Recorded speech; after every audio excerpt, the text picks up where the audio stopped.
Hi everyone and welcome back to Hair Clinic Tuesday. If you're new here, my name is Teresa.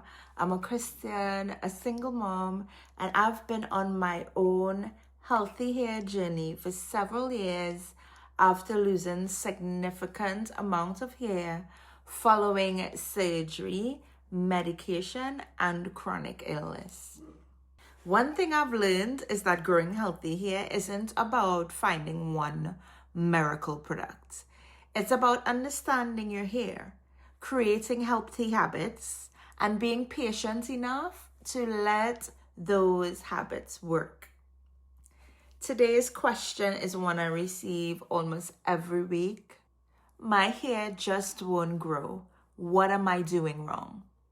And my answer often surprises people. Your hair may actually be growing perfectly well. The problem is that it's breaking at the same rate it's growing. Imagine filling a bucket with water while there's a hole in the bottom. You're adding water, but the bucket never fills. Hair can be exactly the same. So today I want to talk about 5 common reasons our hair breaks, and more importantly, what we can do about it. Let's talk about the difference between hair growth and hair retention. It's the one thing I wish more people understood, is the difference between growing your hair and keeping it. Our hair naturally grows in cycles. Some people grow quickly, others grow more slowly. But almost everyone's hair grows. The challenge is whether we're able to keep that new growth long enough to actually enjoy the length.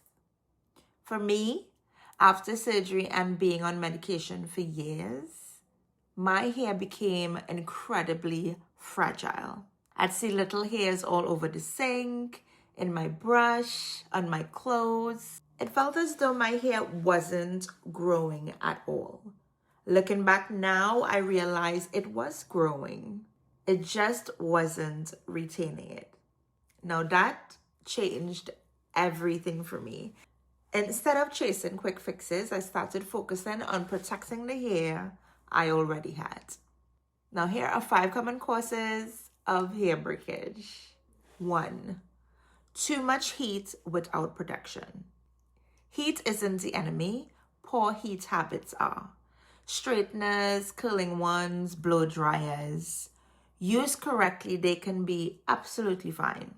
The problem is when we use them on dry hair without protection, using temperatures that are too high, or keep going over the same section again and again and again. Hair is made of protein. Excessive heat weakens those protein bonds. Eventually, the hair becomes brittle and the ends start snapping. You might notice tiny white dots on the ends of your strands. That's often a sign that the hair shaft has become damaged. If you enjoy styling your hair with heat, and I certainly do sometimes, always use a quality heat protectant. And try to keep heat styling to what your hair actually needs rather than every single day. Number 2. Your hair isn't getting enough moisture. Healthy hair needs balance. It needs protein, but it also needs moisture. When hair becomes dry, it loses flexibility. Instead of bending, it snaps. Think about a dry twig compared to a fresh green branch. One bends, the other breaks. Our hair behaves very similar. Regular conditioning, deep conditioning when your hair needs it, and using products suited to your hair type all helps keep the hair more elastic and resilient. Moisturized hair simply copes better with daily life. Number 3, being too rough with your hair. Sometimes we're our own hair's biggest enemy. Detangling aggressively, brushing from the roots down instead of the ends up, pulling nuts apart, tight hairstyles every day, sleeping on rough pillowcases. All these little habits can create unnecessary stress on the hair shaft. I always try to detangle patiently, beginning at the ends and gradually working upwards. It's amazing how much breakage you can simply avoid by slowing down. Your hair responds to gentleness. Number 4, ignoring damaged ends. Split ends don't repair themselves. Once a strand splits, it continues traveling further up the hair shaft. That's why healthy trims aren't about making your hair grow faster. They're about preventing damage from getting worse. Healthy ends help you keep more of the length you already worked so hard to grow. It's one of the biggest mindset shifts I had to make. I stopped seeing trims as losing hair, and I started seeing them as protecting it. Pairing it with my Rejuvebeat Split and Mender once I've trimmed, I've used this daily to help stop any further damage. Number 5, consistently changing products. This one is incredibly common. Social media is wonderful, but it can also convince us that every new product is the answer. Week 1, someone recommends one routine. Week 2, another influencer recommends something different.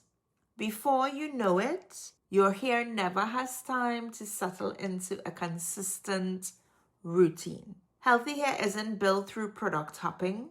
It's built through consistency. Come in for my free hair consult. Find the products that genuinely suit your hair. Learn how your own hair responds. Give your routine time to work before deciding it's helping.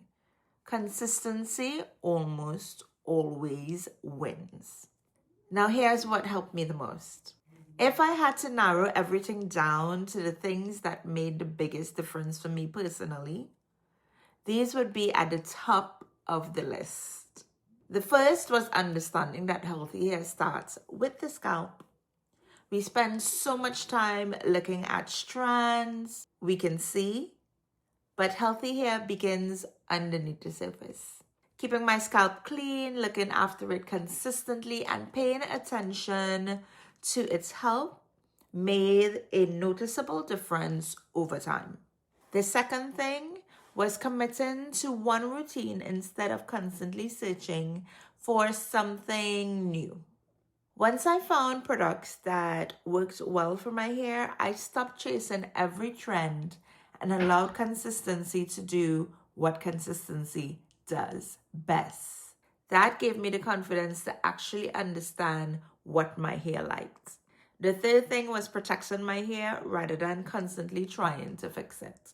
Using a heat protectant whenever I used heat, applying my Rejuvenate oil to help nourish my hair from the inside out, keeping my ends moisturized with a leave-in conditioner, and sleeping with my hair protected.